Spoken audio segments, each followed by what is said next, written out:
Assalamualaikum and hello. My name is Sharmina Kimiko bin Sohaili, and today I will presenting a comprehensive analysis of Malaysia trade performance from 2015 and 2024. This analysis covers key aspects such as export and import trends, major trade sectors, and Malaysia evolving trade relationship with ASEAN and global partners. By the end of the presentation, I also give some recommendation for improving Malaysia trade balance and economic growth.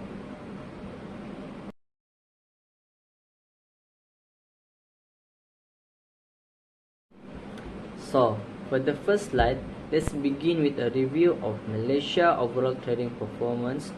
Over the last decade, Malaysia export and import have grown steadily. The country has kept a positive trade balance, with exports surpassing imports in most years. As seen in the table, Malaysia exports have consistently climbed from 777.4 billion in 2015 to 1,426.2 billion in 2023. This clearly demonstrates the country's expanding influence in global markets. However, we see a minor slowdown in exports in 2023 and early 2024. This could be due to a number of global economic issues, including chronic price pressures and geopolitical concerns such as COVID-19 pandemic. Moving on to the next slide. This graph depicts development in Malaysia domestic export and re-export from 2014 to 2024. Domestic export accounted up the majority of Malaysia trade throughout the past decade, showing the country's strong manufacturing and production capabilities. Domestic export and re-export increased steadily between 2014 and 2019. However, the COVID-19 pandemic in 2020 resulted in a dramatic drop in commerce, with domestic export falling below 1 trillion and re-export also declining. This reduction was mostly caused by disruption in global supply chains, lower demand, and logistical issues. The recovery pace from 2021 to 2023 was distinguished by strong returns in both categories. Based on data from January to October 2024, we expect a small decrease from the prior year. Let's go to the next slide. This graph depicts Malaysia's import by end use from 2016 to 2024, divided into three major categories: intermediate goods, capital goods, and consumption goods. From 2016 to 2019, we see consistent increase across all categories, reflecting Malaysia's industrial and consumer demand. However, the COVID-19 pandemic caused a large drop in imports in 2020.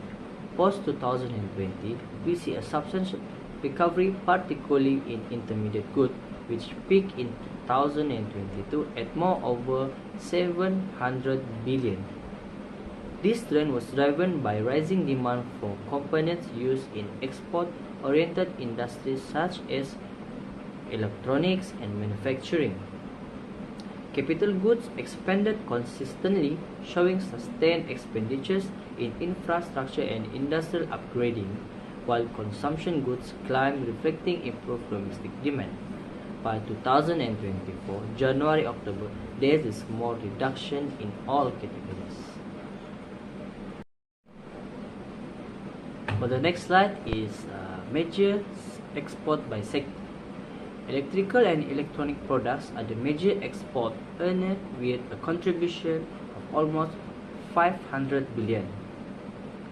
Without doubt, this sector still underpins the Malaysian export economy, and it continues to forge technology and therefore economic advancement. The second pipeline is petroleum products, generating about 100 billion, proving the significance of energy source in our exports. Other industries include palm oil, chemicals, and machinery, which contribute moderately each between the value of 15 to 70 billions hence the diversification. Opportunities segments including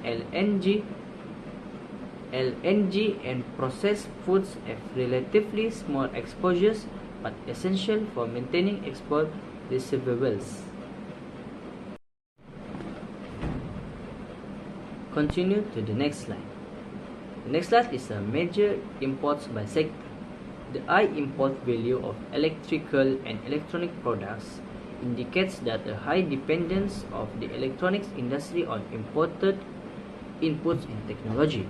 The huge figure in the import of petroleum products demonstrate the fact of the country fully relying to the imported oil for energy resources.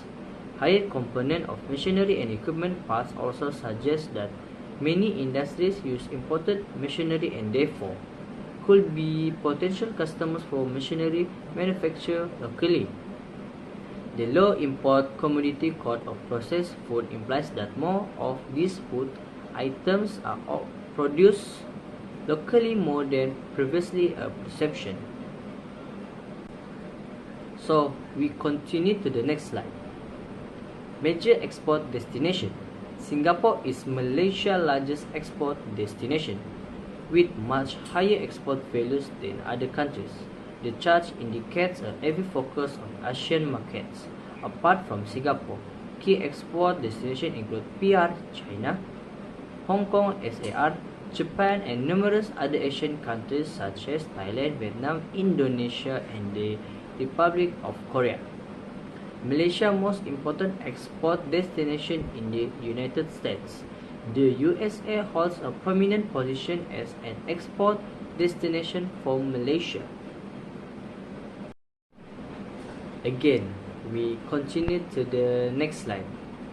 So, the next slide is a major imports by sources. China is Malaysia's largest import supplier, accounting for a significant share of overall imports. Several Asian countries are among the major import sources including Singapore, Indonesia, Thailand, and the Republic of Korea. This illustrates the region's significant economic links and trading relationships. Malaysia relies heavily on imports from the United States, Japan, Chinese, Taipei, Saudi Arabia, and Australia all contribute to Malaysia's imports. Slide. In recent years, commerce between ASEAN FTA members has increased steadily. Malaysia's significant ASEAN trading partners including Singapore, Thailand, Vietnam, and Indonesia. Singapore remains Malaysia's greatest partner owing to trade in electronics, petroleum products, and industrial items. Manufactured items such as electronic and machinery, as well as processed commodities like palm oil and petroleum products, account for the majority of ASEAN FTA exports. The Asian Free Trade Agreement and wider agreements such as RCEP have played critical roles in increasing Malaysia's trade competitiveness. These accords, which eliminate tariffs and simplified trade process, have expanded regional markets for Malaysian enterprise. To remain competitive, Malaysia needs to focus on value-added sectors and diversify its export base. So, for the next slide is export by state. Malaysia export in 2023 was RM 1,426.2 billion, with three states, Pulau Pinang, Johor, and Selangor, they representing 70% of the total. Pulau Pinang top with 447.4 billion, primarily from electrical and electronic products, followed by Johor and Selangor, which excel in industrial goods and chemicals. Smaller states such as Kelantan and Perlis contribute less than 0.5%, demonstrating infrastructure inadequacies and reliance on agriculture.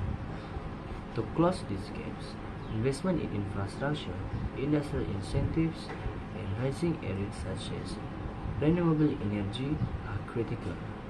With balanced growth, Malaysia can maintain its position as a global trade leader in the world. So, for the last slide is my own recommendation. So, the first recommendation that I prepare is diversification of exports. States that rely largely on commodities such as Sarawak and Sabah should diversify into high-value businesses such as technology, medicines, and clean energy. This will minimize dependency on resource-based exports while increasing economic resilience. Then, for the last recommendation that I have prepared is a sustainability initiative. To satisfy global sustainability criteria, resource-dependent countries must embrace environmentally beneficial practices, promoting green technologies. Renewable energy exports will help Malaysia remain competitive in international markets.